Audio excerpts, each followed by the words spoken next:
Pada hari Sabtu tanggal 4 April, tiba di Ende melalui laut dengan menggunakan kapal motor Niki Sejahtera 147 orang dari Surabaya.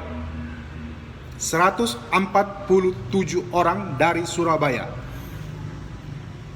Banyak masyarakat Ende yang awalnya menghendaki agar seluruh penumpang tidak boleh turun dari kapal, biar mereka dikarantina di atas kapal, sekaligus kapal itu pun dikarantina.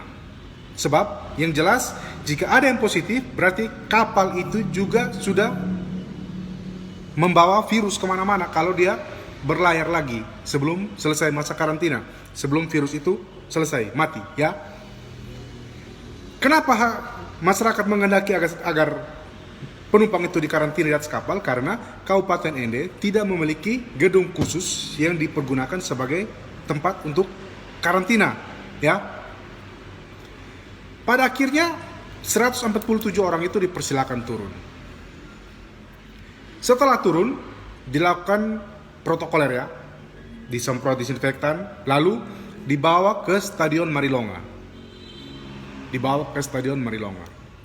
Sampai di Stadion Marilonga, 147 orang ini dicek suhu badannya, terus dilakukan tanya jawab. Setelah tanya jawab, diberikan arahan. Setelah itu makan siang bersama. Setelah makan siang bersama, 147 orang ini dipersilakan pulang ke rumah masing-masing.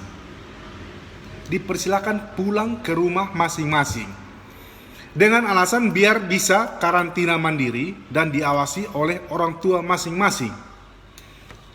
Apakah seluruh orang tua dari 147 orang itu semuanya dokter?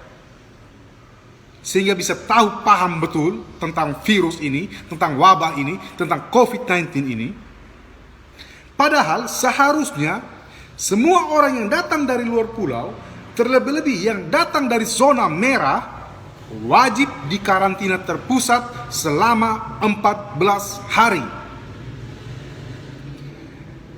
Apakah Pemkab Ende menyadari dengan mempersilahkan 147 orang itu pulang ke rumah masing-masing, membahayakan hampir 300.000 penduduk Ende? Menyadari itu atau tidak? Sadar atau tidak?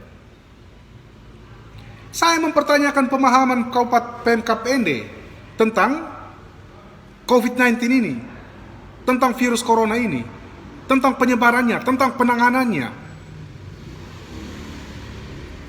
Apakah dengan menjaga jarak saja sudah cukup? Belum cukup. Jika dia positif, dia sentuh pohon, dia pegang pintu, dia pegang jendela, dia pegang segala macam, orang lain pegang barang yang dia pegang itu, orang itu juga terjangkit. Orang itu juga positif, terjangkit. Ya. Dengan membiarkan 147 orang itu pulang ke rumah masing-masing, membahayakan hampir 300.000 nyawa masyarakat Ende, termasuk dengan masyarakat kabupaten-kabupaten sekitar. Siapa saya? Saya bukan siapa-siapa. Saya cuma salah satu masyarakat NTT, salah satu dari 5 juta masyarakat NTT yang kebetulan memiliki sanak saudara di Ende yang tidak ingin agar saya punya keluarga juga terjangkit itu virus corona. Arahan pemerintah pusat jelas, buat karantina terpusat agar pengontrolan itu lebih gampang. Sekarang 147 orang ini sudah pencar kemana-mana. Siapa yang bertanggung jawab bahwa mereka tidak keluyuran kemana-mana? Siapa yang bisa menjamin? Bupati bisa menjamin? Siapa bisa menjamin? Tidak ada yang bisa menjamin. Siapa yang menjamin bahwa mereka 147 itu tidak ada yang positif? Siapa yang bisa menjamin? Tidak ada yang bisa menjamin. Karena itu harus dilakukan karantina terpusat selama 14 hari. Saya mohon kepada Bapak Gubernur, saya mohon kepada Bapak Victor untuk sebagai Ketua Satgas Penanganan COVID-19 Provinsi NTT untuk mengambil langkah cepat dan tegas untuk menyelesaikan masalah ini, Bapak. Karena ini sangat berbahaya Bapak. Saya melihat beberapa video yang beredar, Bapak dengan tegas selalu kontrol ke pelabuhan, kontrol ke bandara, untuk setiap orang yang masuk tuh harus dikarantina, Saya mohon Bapak untuk keras, ambil tindakan tegas terhadap apa yang terjadi di Kabupaten Ende ini. Salam hormat, Bapak Gubernur.